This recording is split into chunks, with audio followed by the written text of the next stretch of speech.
talk about one of these bullet points. The bullet point number 2, where it says this program is not for supervising or monitoring of the consumer. It's a task-based program. I just want to really clarify what that means. So for instance, I've worked for a number of years, over 10 years, with children with autism directly, like direct care, and I became very close to a family that enrolled in CDPAP before I even got involved in CDPAP at this position that I'm in now. So I was more than willing to help the family with their CDPAP needs, knowing that they were at a different FI.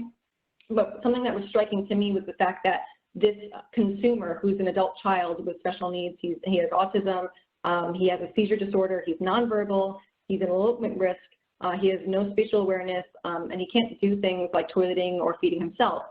He was only approved for 20 hours a week of CDPAP, which blew my mind, because I know this individual for over 10 years now, and I'm thinking, how did a nurse sit in front of him, assess him, and only give him 20 hours a week, knowing that he has all these, special needs? So I asked the mother of the consumer, how did you answer the nurse's questions? And she said, oh, well, I told the nurse that he needs supervision when toileting and he needs to be reminded to eat. And I looked at her and I said, wait a minute, he doesn't need supervision when toileting. He has a diaper. You physically toilet him. And he doesn't need to be reminded to eat. You literally have to cut up his food, else it's a choking risk.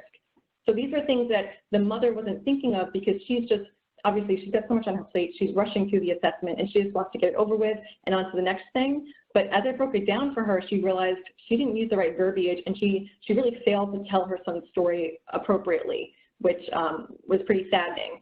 So I was able to share a sample care plan with the family, and they were able to look at the different tasks that the nurse would be asking the family what he needs help with. And we wrote it all out. We wrote out what his worst day would look like. So imagine if he's having behaviors, he's having a tantrum. What would that worst day look like? Would he be able to get his clothes on? Would he be able to make it to the bus for day program? Like things like that. So after going over the care plan, they scheduled a new nursing assessment, and the nurse came out, and I'm happy to say that instead of for 20 hours they were approved for per week, they are now approved for 80 hours a week, which is a huge success story.